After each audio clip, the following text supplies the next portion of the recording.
Howdy, friends, and welcome to The Story Field. This is a podcast where we talk about business, faith, and life in general. Okay, so here's the deal. We want you to be encouraged. We want you living in hope. This life we live is complex. It's hard at times. At The Story Field, you will find great stories of normal people just like us who will inspire you. Our goal is that you leave encouraged, inspired, and excited to move forward in life. But before we get started, one thing though, if you're listening and you find yourself really hopeless right now, send us an email at hope@thestoryfield.com so we can pray for you. Thanks for joining us today. Let's get started. So, hey, Storyfield. Man, I'm excited today because we have Sam Eldredge on. Sam, welcome back to the show. Thank and you. Just in full disclosure, I completely botched up the first recording between Sam and I, and Sam has been super kind to give us another round two, and who knows where this is going to go. Spoiler, I said a bunch of things that Josh wasn't okay with, and he destroyed the file with fire and an anvil. So, we don't know how we got here, but we're just gonna assume this is gonna be a new conversation. I think I've forgotten some of it since then. So, but man, like I said, like we usually do, I would give the full bio on you. I'm not gonna do that. I surprised you with the question last time, and this time I'm not gonna give you the same one because that'd be too easy. Yeah. So I am gonna tell the listeners, things you've been involved in and accomplished, which are awesome. But first, I want to start with two questions. One of them is going to be a little easier, and one of them is really not fair. Oh, okay. Okay, I'm ready. You ready for this? Let me just get the neck. All right. Put me in, coach. Okay, let's do it. The first one is, so you have 4 kiddos, soon to be with another one in heaven right now. Mm-hmm. Mid-30s. I'm assuming you probably have matured and learned a ton over the last 10 years.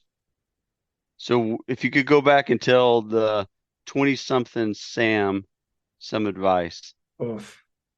what would you get tell me to him? Cry right off the bat, Josh? This how this is going to go? The next one's going to be the crier. I'm going to add music behind it for this one. Yeah. This is the easy one? The Sarah McLachlan piece. This is the easy one. The other one's not fair. I'm sorry. That's But brutal. all right. Because Take I love the question, because where I go immediately is take your time. There's no shortcuts. Your suffering will actually be the ground of some really beautiful things that will grow.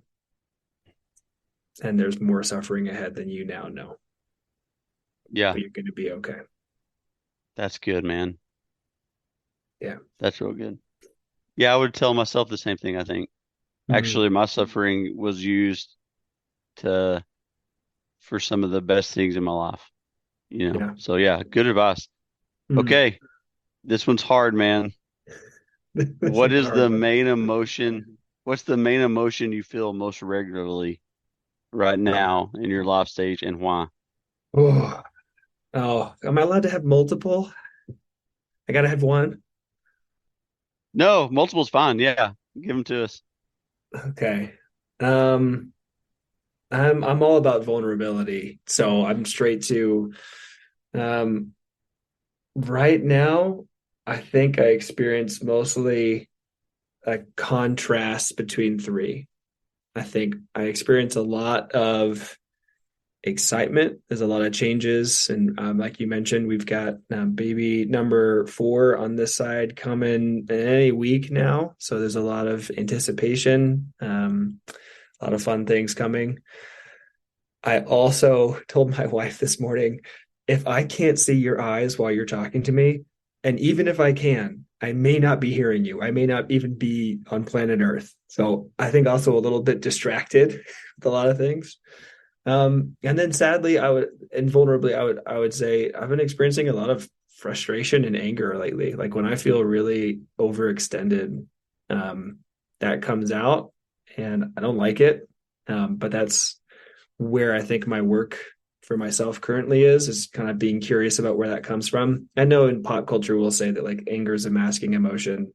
I don't really know how I feel about that, but I do think it's an emotion that triggers when we're feeling scared or vulnerable to try and protect ourselves. And so I'm really curious about what's going on behind the scenes. But yeah, excited, sometimes overwhelmed. And unfortunately, I've got some more digging to do to find out what's going on there. Man, I think you're probably speaking to a lot of people, in that exact same boat. So I appreciate that. Mm-hmm. Yeah, that wasn't fair, and I appreciate you answering that, honestly. So let's talk a minute. I'm going to get into some list of things, but let's talk a minute about Noble Workshops, because Sam is the founder and creator of Noble Workshops. And this, I mean, that kind of gets into a little bit of what we were talking about, but let's talk about that on the front end. Cool. And then how can people connect with that? And then I'll get into some other stuff. Yeah, I love it. So Noble Workshops is the name of a counseling intensive retreat that is hosted out here in Colorado. I'm the director of it, as you mentioned, and it's really built to change the way that I think we can do some internal healing. I'm a counselor, I'm a therapist, and I meet with people weekly. I know culturally that's become much more normal than it was 10, 20 years ago. But I've noticed there's some wounds in our past that just don't get addressed with the weekly checkup, the weekly Band-Aid. And I like the metaphor of like a surgery. Like if you had a deep cut, would you keep sticking a Band-Aid once a week on that thing, or would you actually like to go do surgery? So an intensive is a little bit more like surgery. Noble Workshops, you come out to Colorado, there's a 20 attendee cap. So we keep it really small. It's a digital detox. So you got to check your phone in, but from the beginning to the end, it is a careful, crafted experience to address your body, your mind, and your spirit, which I would say are these three key dimensions of ourselves. And it's surgery, man. It's kind, and also there's a reason we use the word intensive with things like this. Yeah, no. Have you seen people come out of it, from coming in on the front end to coming out of it on the back end changed? Oh man, it's maybe the most fun piece is watching, even by day 2 or 3. So it's a 5-day event. So by the midpoint, when people have already done a couple passes at some things from their past, there's some inner child work, just like watch the lights come back on. It's almost like the person's back behind the eyes. I had somebody say recently to another attendee, they're like, "You look like a different person. Like, who are you today? Where did you come from?" And yeah, by day 5, and it's not always true for everyone, but for most people, there's this incredible transformation. And why I have that little caveat in there is there are the occasional stories that it feels like a first pass to, and there's some folks who get through it and go, "Oh boy, I did not realize there was more there." And even for them, there's a sense of gratitude for, now I've got a roadmap. Josh, I'm so motivated by insight. Like I can't change something if I can't see it, and I can't go somewhere if I don't know where it is. And so even if there's not that big, angelic chorus moment, I think for some folks, it's like gratitude just for some language, gratitude for some, I had no idea this is what I was actually wrestling with. Oh yeah, man, there's no telling what's coming out of that, which is awesome. So if somebody wants to say, "Hey, I want to come to Colorado," go through that, even with myself or with a group, what's the best way to get some more information on that? Yep, I'd say come over to nobleworkshops.com, Noble, not Nobel, Noble. And we've got on the website there a couple of free activities that you can do for just by yourself, like kind of just dip your toes in the shallow end of the pool. Shallow end, Yeah. Yeah. I've set it up so it feels like the shallow end, and it is kind, but it'll get you deep pretty quick. And in there, you can find how to apply for the next events. I think the next one that we have open is in February.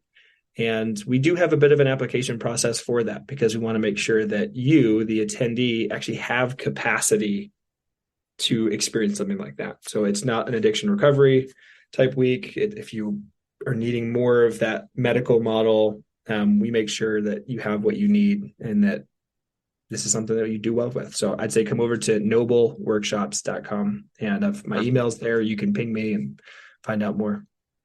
Okay, perfect. Yeah, so if you see Micah and I's forums when some of those shallow end exercises come through, then we might need a follow up with you. Exactly. So. Exactly. I'll put in a good word for you. I'm not going to use my real name on that. Well, man, that's awesome. I appreciate what you're creating and what you're doing. So Sam, you might recognize his last name. We're going to get into that, but he's John and Stasi Eldredge's son, one of them. We mentioned he's a dad of about to be a lot of kiddos. Mm-hmm. And what's your age range right now? I know you're about to have a newborn. What are the other age ranges? Yeah, almost 7 is the oldest. So 7, 5, 2, and about to have a newborn. Yeah, it's amazing you're even awake this morning. So yeah, I got my coffee. I'm rolling. So Sam co-authored a book with his dad, John, called Killing Lions. I finished it. The audio version is what I listened to, and I absolutely loved the back and forth on how it was like a conversation. What was that like, Sam? Tell us a little bit about Killing Lions. Yeah, I love that you listen to the audio version. That's actually my favorite version because the book is crafted as this back and forth, and so it works really well as an audio book. The book was birthed out of some honest conversations I was having with my dad after graduating from my undergrad back in 2011. I like the hesitation on that one. It for sure was 2011.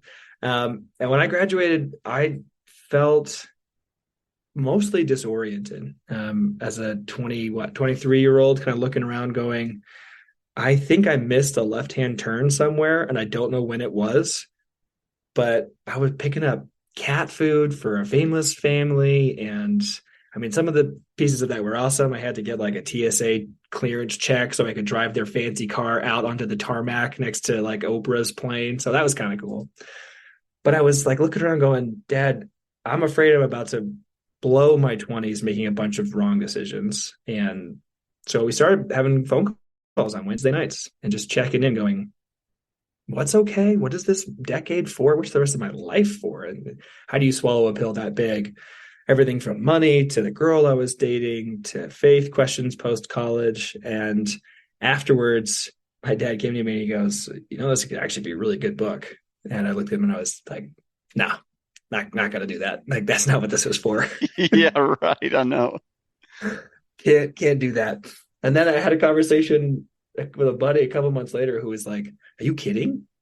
Like, you'd let us sit in and watch a conversation between a father and a son, and maybe it's not even the specifics. It's not about finances. It's about experiencing fathering. I would kill for something like that.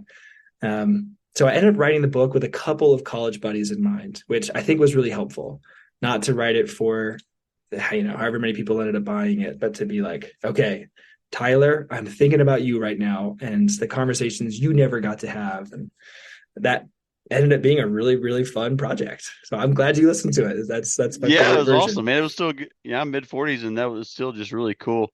And really, I liked how you honestly did objections to your, like, it was like the pushback to your dad on that. And that was a really cool part for me to look in on that back and forth. So yeah, that was probably 8 or 9 years ago for you. So I wonder if you're looking back at it now, or 10. Well, you said it was 11. So yeah, are you looking back now and going like, are you looking back now on it going like, yeah, like I learned a ton, or dang, I still need some work, or all the above? I think, that's a good question. I'd say 10 years down the road, the things that really landed and marinated for me was this experience of fathering is available to experience no matter what your age or season. So like you said, you're in your 40s. We had people reaching out who were in their 70s, and they would write us a letter going, thank you so much for this. I experienced fathering. And that, even as a 20-year-old writing the book, I don't think I fully knew yet how much I would want to continue revisiting just the promise of that. You're not going to be alone to figure everything out, even if it's not through my earthly father. There's going to be other ways that like I don't have to live like I'm alone. And another big piece was that like your 20s wouldn't be wasted time. You don't actually have to worry about making all of the right decisions. And I mean, maybe we'll get into this, but like I was a bartender in my 20s and out in the Twin Cities in Minnesota and picking fries off the floor. It's a hard moment working in the service industry not to feel like you missed it somehow. And is this really all that's in the cards? So now that I'm 34, looking back over a decade later, going, oh, it's okay. Like you're gonna be okay. And if you have that assurance, that's what is key. I don't know if you guys ever had these conversations, but I certainly seem to have a lot of them. As a young man, I'd have conversations with men in their like 40s, 50s, 60s, and I'd be like, how did you end up doing the thing you're doing?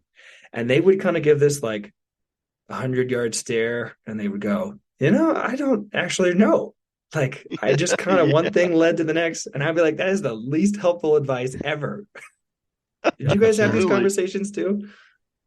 Yeah, I've had them, especially when I lived with near Josh and in Stephenville. We had this coffee shop called Beans and Franks, and these old timers were in there all the time, and they had no problem you just walking up and asking them questions, and you just always wondered what were those little markers in their story of how they went left instead of right, or They had an option to go 1, 2, 3, and they decided to go 2 instead of 1 and 3, and then that's how they ended up where they are. Just Totally. Yeah, I find myself inner dialoguing with myself on that very same question. But it's really funny the further you get along in your like kind of career and professional life. I look back and be like, I couldn't have recreated this. Like, and I've read all the books, organization stuff, and all that. But like what the Lord has done to disrupt those plans, and it's kind of like it's more like a discovery. Hey, look where I'm standing. How did I get here? I was like, it's only by the Lord you could do that. It's crazy. Totally. Really, it's crazy. Which is actually, on the one hand, really, really hopeful, because it means like it's all going to weave together if you're present to it and if you're paying attention. And on the other hand, as a 23-year-old, I thought that was like deeply unhelpful. Like, no, sure. Tell me like what is A, give me the goals. B, C? How do I get here? How do I avoid feeling like I've wasted it? And that was a big piece that I think a lot of people, especially men, live at this feeling of I'm behind, like I missed something. And to recognize in my 20s that might be something I feel my entire life and isn't an accurate gauge was like, okay. So when that pops up, I'm able to kind of look at it and go, yeah, I definitely feel like I'm behind in a bunch of ways. And I also need to trust that it's going to be okay. Do you think that's because we want the easiest path of less resistance? Like as men, right? We want to get from A to B as quickly and as easy as possible, not realizing that there's supposed to be 8.1, 8.2, 8.3, 8.4, 8.5, 8.7, right? I mean, for some of us. I mean, I know that's okay, kind of a cynical view of, yeah. You think we all just want the path of least resistance? Well, maybe. I think I know I certainly drift into areas where I want it to be easier, not harder. I'd say I only compare in areas where I'm not killing it. So I don't compare for like, I've gotten to travel a ton at this point in my life. I did a Europe semester in college. My wife and I traveled a bunch. We kind of tried to hijack like credit card mile points. So like never carried a balance. Sorry, Dave Ramsey, if you're listening. We got all over the world. And so I don't compare myself to other people who have traveled because I feel like really competent there.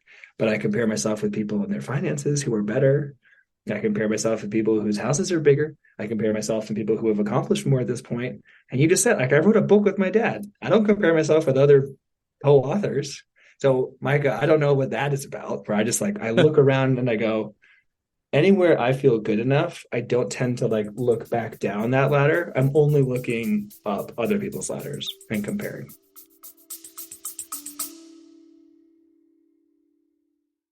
Hey, y'all. I just want to make an observation. When I see someone going through a legal situation, it seems like there are way too many unknowns. Well, the Allen firm provides legal guidance so that you can make a great decision, come to a resolution, and be at peace. For more information about the Allen firm, visit allenlawfirm.com. So before we move forward just a little bit, I just want people to know I went to the Wild at Heart website and checked out the Killing Lions little video episodes. Oh, yeah. The mountain, the bikes, and in Utah and all those kinds of things. And I'm such a visual person, I would read the book that way because, I'm an audio guy, but I'm not an audio learner. I'm a tactile and a visual. So watching those videos, they're just out there and it's amazing. And the cinematography is great.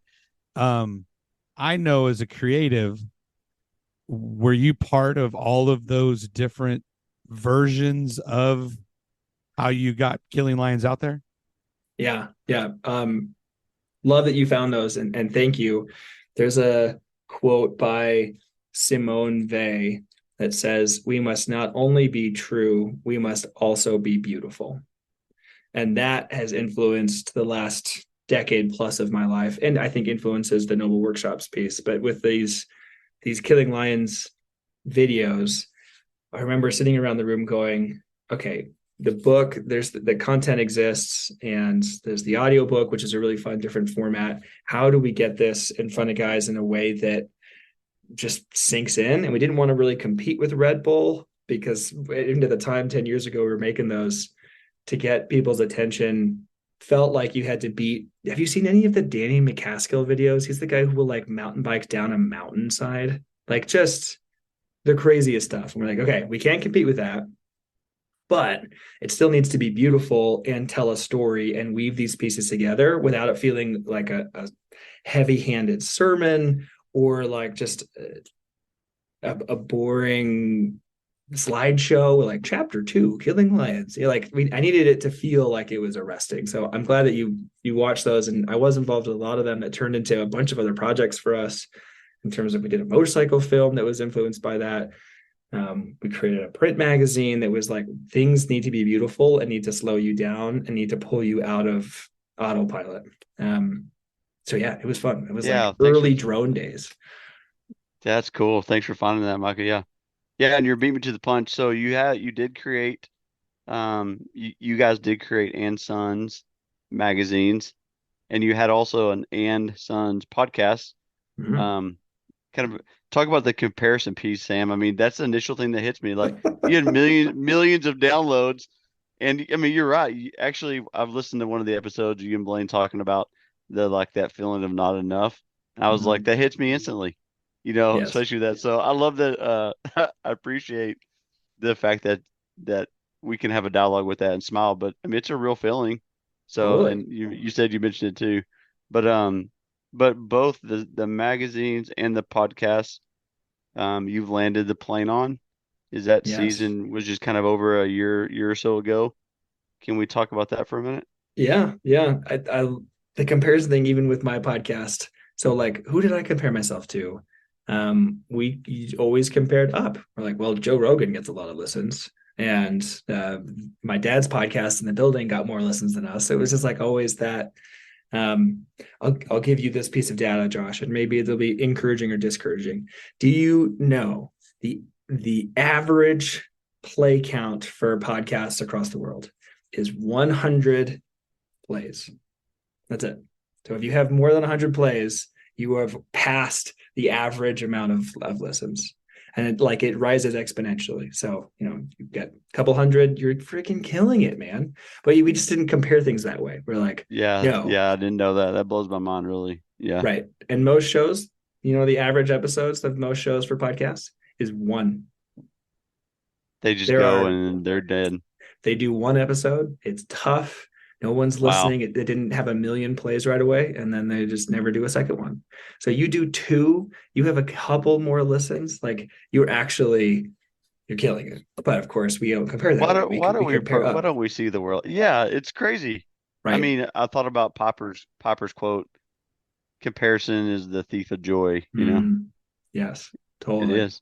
Need it stenciled on the So wall. what made you, I know, well, what made you guys, I mean, obviously you had a very successful podcast and the magazine, and you guys built a platform to really help young men pursue initiation and relationship with Jesus. Like, Mhm. I know we're bouncing around. We usually do this in more of a timeline. I We'll think go my back. ADHD is getting you. Have you seen the movie of Memento? They kind of start at the front and then rewind it. That's what we're doing a little bit. Mhm. That's great. What you guys ramped that up, got all that going. What made you decide it's time to land that and in that kind of season? Yeah.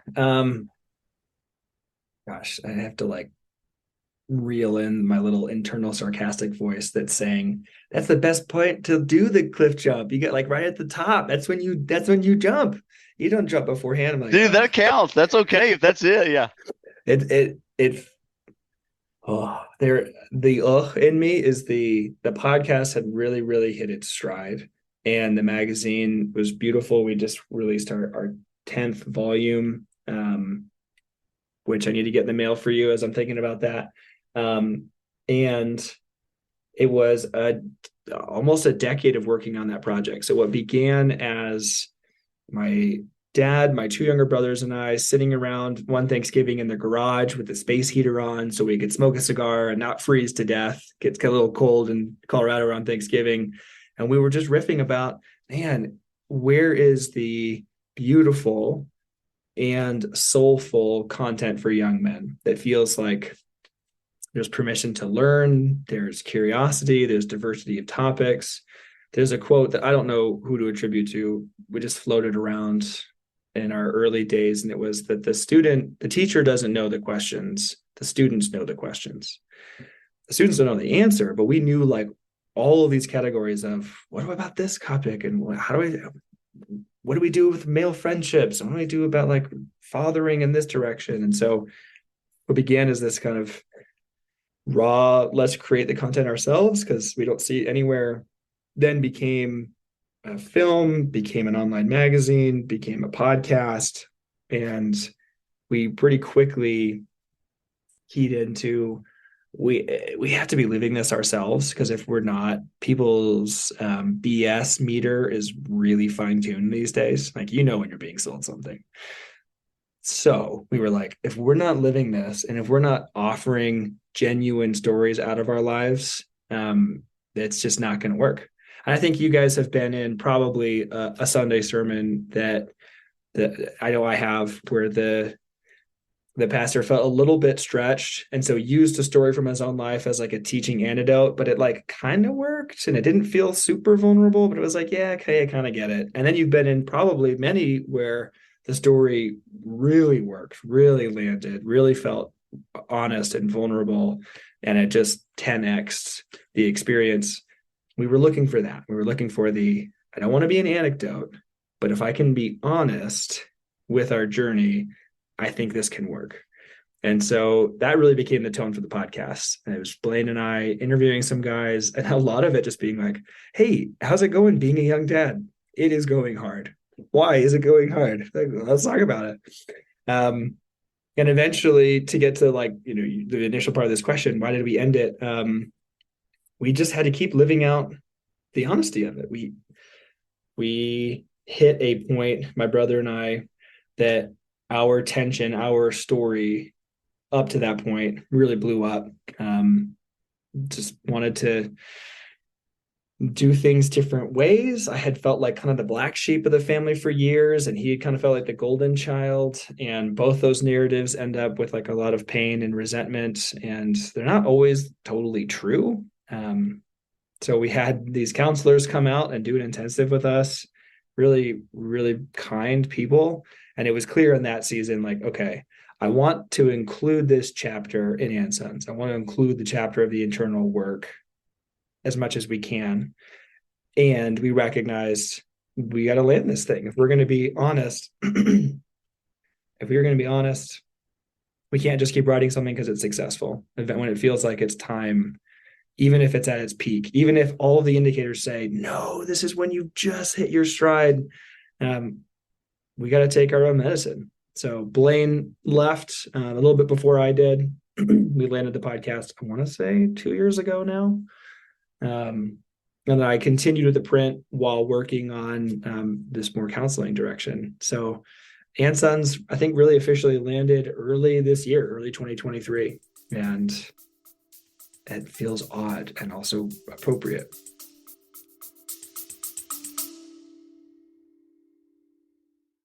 Unstuck Coaches hates it when movement and progress in a person's life or business is stuck, or frozen, or slowed, or just stopped altogether. Well, we have found a solution. Unstuckcoaches.com. They offer a variety of coaching services to get you or your business moving again. Check out Unstuckcoaches.com. Well, that's cool, man. That it's not fake. Like, I think that's why. I mean, I appreciate that about you, and that's probably a reason why we get to have this conversation on here, just because it's like that's life. I mean, that's faith. It's real. Like it's hard and awesome and everything. Yeah. Okay, well, we should probably get started back. Where'd you grow up? We jumped around. We went off script like we normally do. So it's great. There's actually, it's a writing technique. It's called in media res, which means in the middle of the action. So you've sort of taken us up to the middle, and then we go back to find out how we got here. Yeah, let's do it. There you go. I didn't know this is a good technique. That's perfect. So did you grow up in Colorado where you're living now?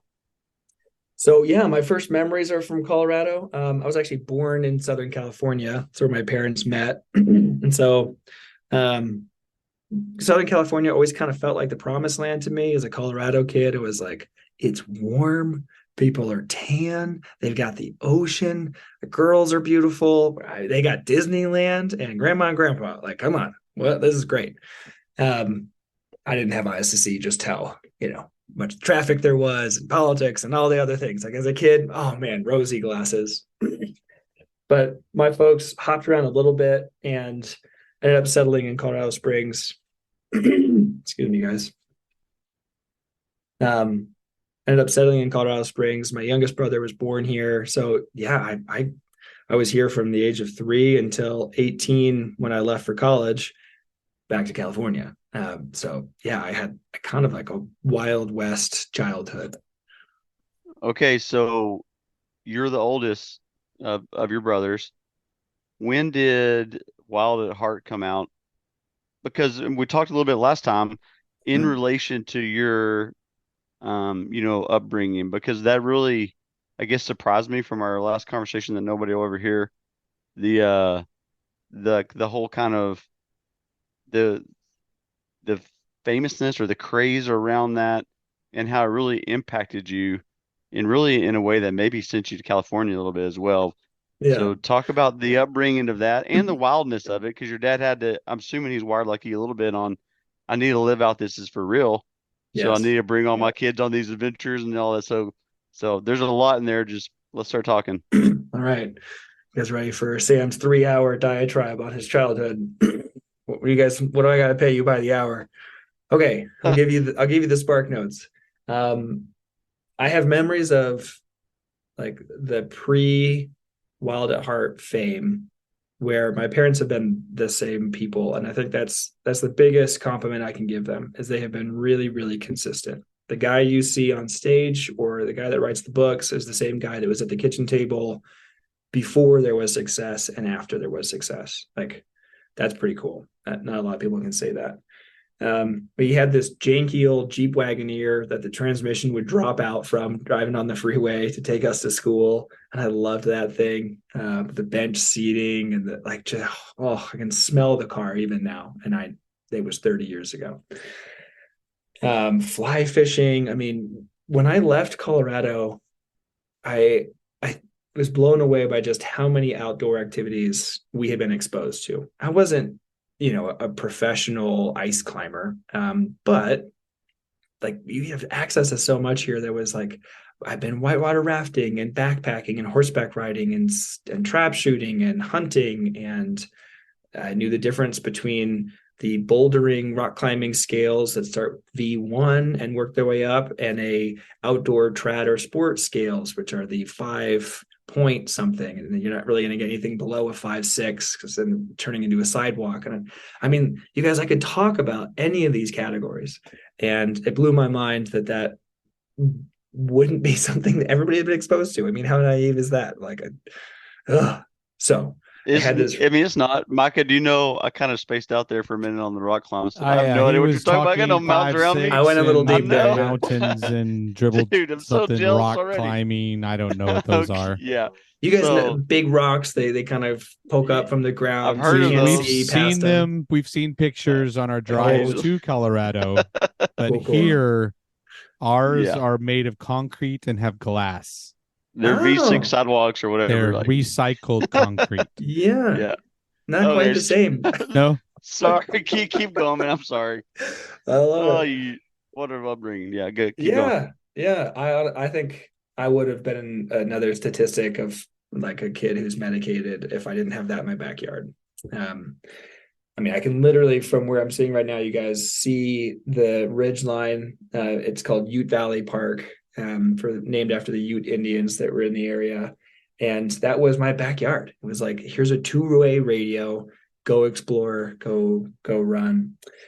And then my parents were passionate people. Like they created a ministry to go after healing people with Jesus, back before Wild at Heart took off. So I mean, they were, you guys, I can literally remember picking up groceries from like the generosity donation area of the local church. So like I have this like spectrum. Man, scale. that's important for us to hear, really. Like, we Yeah. never think, if you think of like your family, you don't think of like, man, I was kind of in the food bank line right. in a lot of ways. Yeah. Yeah. And I don't know that. Yeah. Right. That picture, I will share a story that like, if you fast forward 18 years, my dad and I were traveling somewhere and he's got this black Patagonia puffy that, I mean, like literally everybody has out here. But his has duct tape over all of these holes in his that, one's from a cigar ash that fell, others from like a dry fly that snagged it. And this guy walks over, he's like having a conversation. You're John Eldredge, like, but you're covered. What? This doesn't check out. Like, what's with your? Awesome, you can afford a new one. And my dad's like, yeah, but I'm not here to like look a certain way. So I don't know. That just really paints this picture for me of the person that is my dad. Here's my nice little tangent. Is that guy walking up really is like the spoiler for what happened as a kid. Is I think I entered the Truman Show. So when Wild at Heart comes out, we stopped being able to go to church because a 2-hour-long line would form to talk to my dad. We started getting phone calls that my dad would take in like the evening to debate with people, to hash out the way that he seemed to understand his theology. And I'm like, I would have been 10. I think it came out in 2001. So I'm young and watching this and going, when we go to the grocery store, the bagger recognizes you. When we get on an airplane and go to a different state, somebody in the airport recognizes you. Like, what is happening? This is crazy. And was cool. It's a front row seat to kind of, Christian fame as a kid. But you're right. You already kind of alluded to this, Josh. Like, eventually, I think it was one of the reasons why I didn't apply to any in-state schools. I was like, I can't be like second guessing why people are interacting with me. I need a little bit of space. Yeah. I can't, right? Because imagine you're That's 14. a real deal. I mean, Ooh. yeah, that's a real deal. Like, who's wanting to be a friend to me for real? well, Okay, and luckily yeah. you had all those outdoor playscapes to escape to from all this stuff. You didn't understand why all these people were like having to talk to your dad right then at that moment, or you couldn't go to school functions, or you couldn't go, like you said, go to church or the mall or whatever it was, because you would just get hounded. So you ended up probably being somewhat reclusive Because why are You're you right. wasting time? I can't step outside, otherwise I'm going to waste 3 hours talking to people. And it's not a waste, but at the same time, he probably just wants to hang out with family or do those kinds of things, right? Yeah. I didn't have the language for it then, but the words I would use now, Micah, is that it actually was really isolating when you're having a conversation with someone, especially as a kid, and the person's mostly interested in your father or in somebody else, but you're kind of like a doorway to get more out of them. I didn't realize. I'm like, I could feel it. I could feel the disconnect. But these days I'd use the word isolating. It's like, oh, you're just actually not connected with that person. They don't want to know. And I don't really blame them. Like, I've been in a place now where I get it. Like a 14-year-old kid, what else are you going to talk about? Like, so kid, you do sports? And be like, no, like, what's it like to be in your family? Like, that's a normal question to ask. But for a 14-year-old to answer it 2,000 times Yeah. begins to feel really weird. Yeah, I was gonna say, I think I did that in high school when you're like really want to date girl B, but you got to get to girl A first because Mhm. they're friends.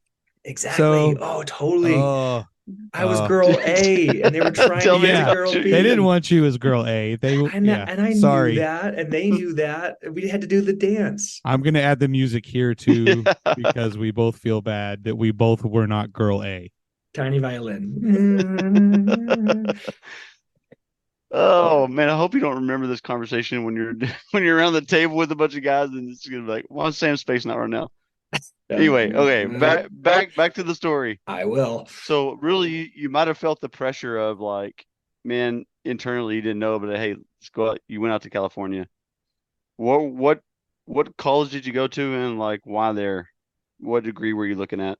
Yeah, so I looked at a couple of different schools. I ended up going with Christian college. I went to Westmont, which is in Santa Barbara.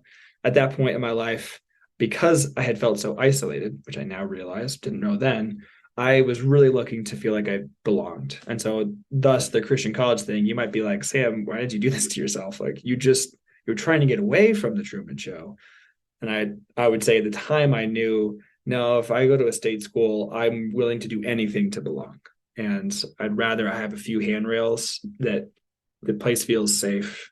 And if there's a little bit of the craziness, that's okay. But I'm in a new state.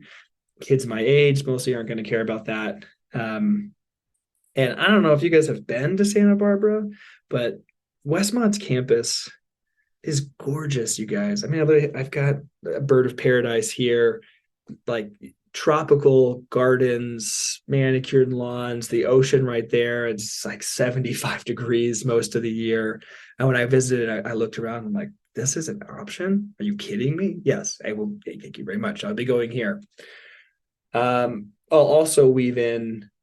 I had recently kind of begun been diagnosed with depression, right, like around the senior year of high school, early years of college. And so going somewhere where it's going to be warm, where there was a lot of sunlight, where there's things to still do. I mean, Santa Barbara has the ocean, so I learned how to sail, and mountains, so we would go camping in the mountains and go cliff jumping. It was like Wow, kind yeah, of what a place to go to college. Yeah. right. Yeah, it was an incredible 4 years. I ended up studying English there.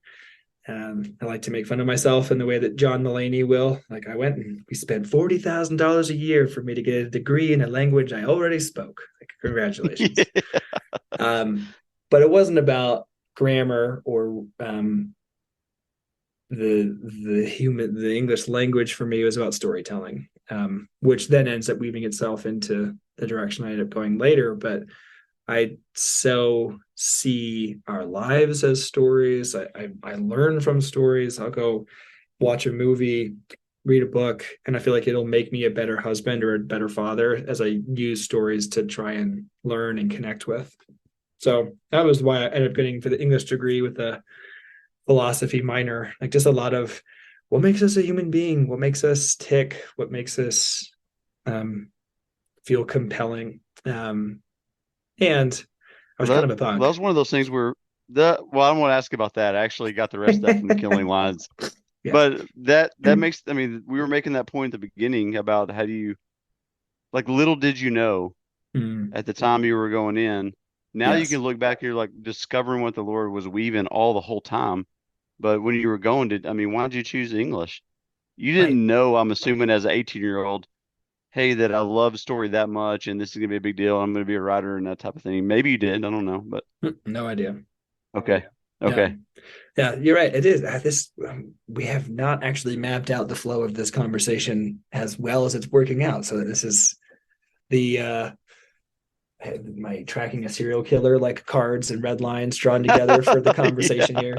But totally, you're right. Like to work our way backwards, I had no idea where that would go. I just knew that it was compelling and it was something I wanted to do. Yeah. Yeah. Okay. Well, and the film, just so people know, um, the documentary Sam was talking about is The Story Worth Living, and I saw it on Prime, so I'm sure it's on most platforms, and we can talk about that. But let's talk about your punkness in college for a second. Okay. Why? Because I actually Come caught into that that. from the vibe. I caught that from the vibe of the book. Like, man, you might have been a little bit of a rebel. Was Yeah. that just because you just needed to stretch your wings or something, or what was going on? Yes, probably. I think there was also enough of like that built up frustration with like what's real? Why are you isolating me? On the personality test, the strengths finder, there's a strength called command, and that ends up third strength. And what command is that it just wants like good leadership and a good direction. And so I don't mind working for other people if they are a good leader. And if they're not, then I end up leading the rebellion against them. But I had no idea about that at the time. And so, yeah, I was like, I would get irritated with systems. That's still very much the case. If a thing feels like we're doing it to check a box, and there's not like a better reason for it, I can get a little bit feisty. So, um, yeah, Josh, he hasn't turned on us because we didn't route this correctly. So I feel great. He hasn't Yeah, rebelled against us. exactly. exactly. I know. I was Like you thinking, dang, bringing us to Micah, the we need present. all. I need to like crud. We need to do Strengths Finder at the law firm, buddy. It's So he's fun. gonna rebel. It's fun. Yeah. Um, that's man, I appreciate you talking so honestly. So after you graduated, here you are getting cat food and delivering famous people to their jets on the tarmacs. Yeah. What every And boy dreams you of wrote doing, right? you wrote the book. So what happened after that? After you landed the job with the family, serving in that role, connect the dots from there to, writing the book time period. Were you in Minnesota at the time? You No, started to so write it, or still in Santa Barbara. So was dating a girl that ended up becoming my wife. I guess not a girl, dating a young woman who was full of life and feisty and confusing in all the right ways. Um, yeah, so my last year in college, I had worked on the student newspaper and was doing all sorts of fun stuff. Like I was also a freshman RA at the time, so I had like access to all these freshmen who thought I was amazing, and I'd be like, "This is great. You come with me. We're gonna set your pants on fire with some brake ladder fluid, and we're gonna put it in the magazine." The guy's like, "Cool. Why?" I'm like, no reason, so there you go. Yeah. just to be fun. So this like creativity writing piece was really building. Um, and in those Wednesday night conversations with my dad, like it really became clear to me that this was the girl, and I was like, how do you ever know? And like which I felt like I knew. I felt like my life was better with her than it was without her, and she saw things in me that she saw that version of me I could be. As I've been with girls before who were like, "You're amazing as you are," and I always kind of left me a little bit unsettled. It was like, "Thank you," and I want to be more. I don't want to just be this. So we ended up getting married in Santa Barbara, and she was on her way out to Minnesota to start a master's program. And so I was kind of like, all right, I'm just going to hitch my wagon to you. And off we go to have me bartend and work weddings. As an interesting fact, bartending, I ended up cutting off more people at weddings than I ever did at the bar. And if you think about it for a second, Really? you got to go, who's the guy that's hanging out at the bar for the whole wedding? Is like, He's it's looking for a uncle. bridesmaid. He's looking for a Exactly. bridesmaid. Totally. Yeah. It's going to be the dirty uncle or the groomsman Yeah. who's You saved strolling. You end up getting you these saved guys a lot on. of people. You saved a lot of people, man. Thank you. Yeah. That's Yeah. helpful. Did you pick up any crazy accents while you're up there? Do you go like, "Hey, Minnesota, you I guys"? know. You sound a little bit like my mother-in-law mixed with Arnold Schwarzenegger right His now. wife may listen to this, Mike. You better shut Oh, up. my bad. uh, I'll you cut that know, out. I know you should keep it in. It's great.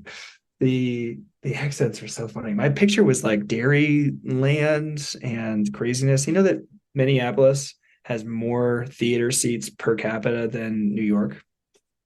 So Wow. like more live shows, more bands, more things coming through. Yeah, it was wild. I mean, a Did fun. This is a weird question. I don't know why it just popped in my head. Did you have to change what music you listened to when you went from California to Uh, Minnesota? I don't think so. No, an interesting question.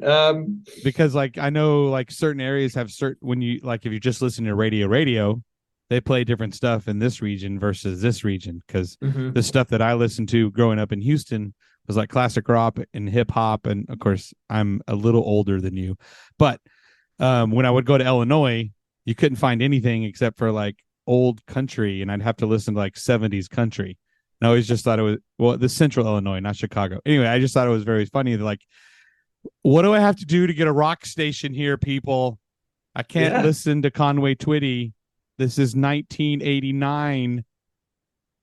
When I left California, I think what probably stayed there was my Jack Johnson CDs. And then in Minneapolis, there's a venue there called, I'm gonna botch it. People are gonna know this. It's First Pres for First Avenue. First something.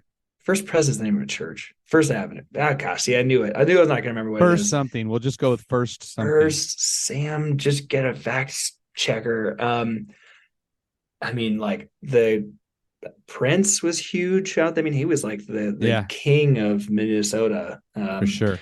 And we've got like this rap scene coming through, guys like Macklemore. We saw the band Churches, we were really into. I don't know if you got like this Scottish like techno band. We saw them there. I mean, if anything, it was way more inner city multicultural than I was expecting. In my wife's high school, there's not an ethnic majority.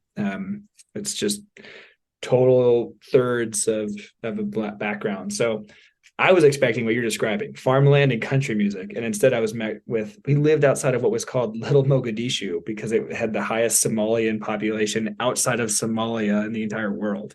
So it was like, you wanted that food? It's like, it's right there. And it's, I mean, so kind of blew my expectations. Meanwhile, Yeah. What? after bartending, I'm going home and working on Ansons, and we're in like writing and learning how to code and doing these things, and then jumping on a plane to go fly to, we went to, what was it?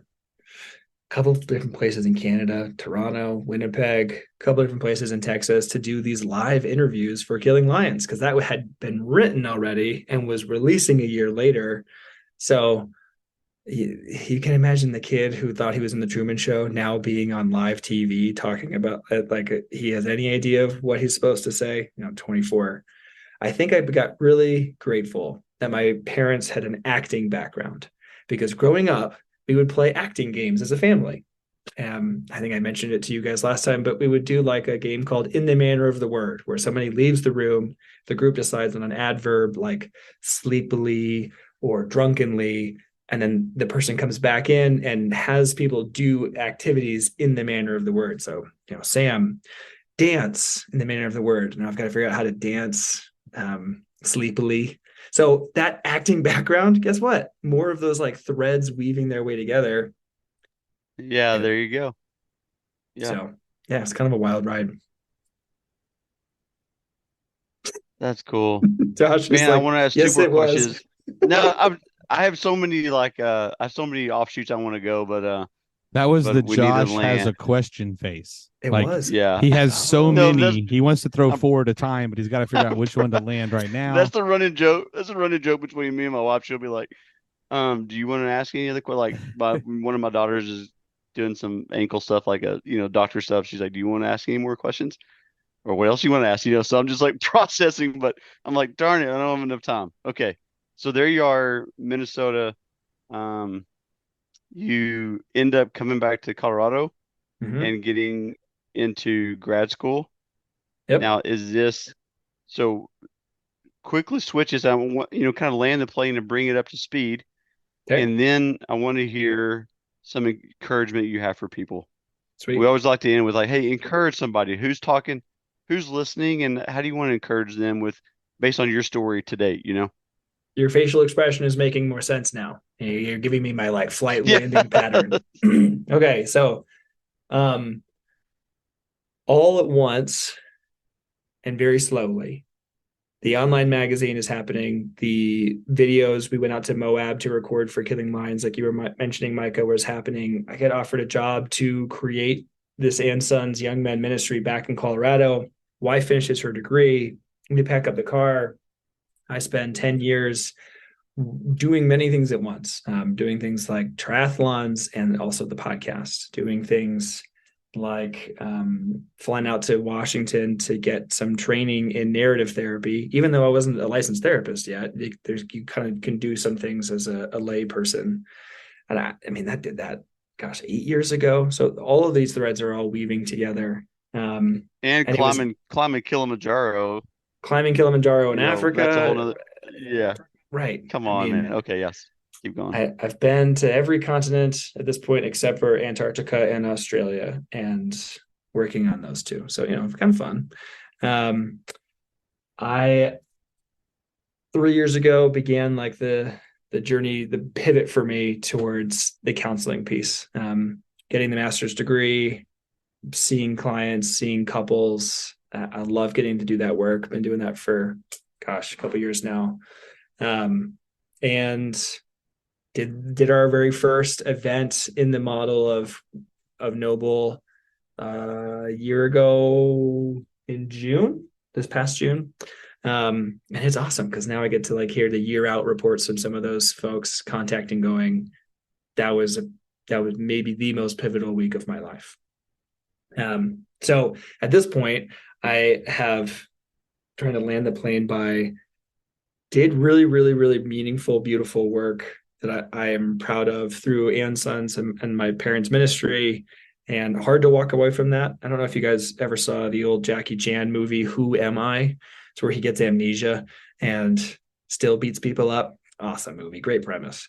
But he's up there on the top of this hill as the helicopter is doing its pull away shot, and he's going, "Who am I?" Like I resonated with that really deeply, actually, as I'm walking away from the identity connected with all of the and Sons stuff for young men and into really focusing on the therapeutic world, which is still weaving together the whole story, right? I mean, I've created an event that really is embodied, and you can see how that thread connects now, right? With this guy who's, doing karate in high school and whitewater rafting as an 8-year-old, and has this spiritual component from someone who watched the way that affects our lives. And I think if you neglect it, you're neglecting the whole person, which isn't to say that we do healing prayer in that particular context. It's much more to go, we want to address that part of your story. And to also offer the encouragement, well, the current direction. I would say there's a line by the Stoic Seneca. I used this last time, I'll use it again. We suffer more often in imagination than in reality.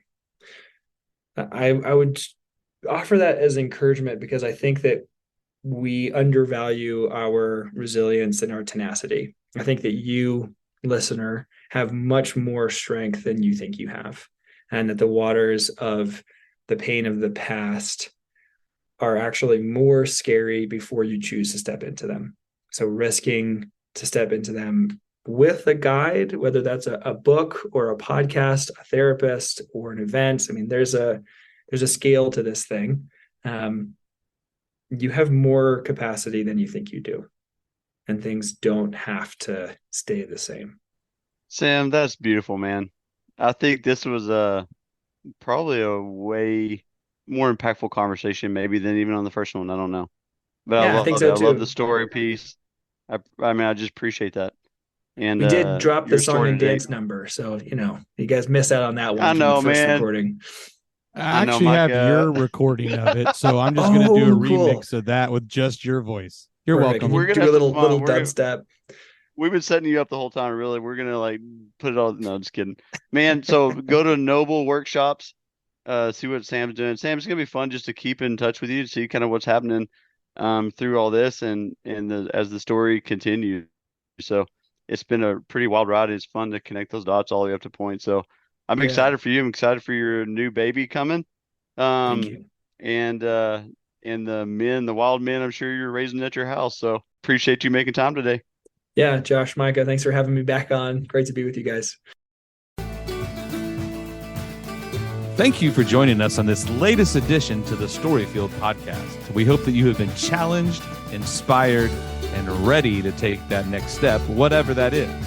If you know someone with an amazing story that needs to be heard, send us an email at info@thestoryfield.com. Have a fantastic day, and we can't wait for you to join us on the next episode of The Storyfield.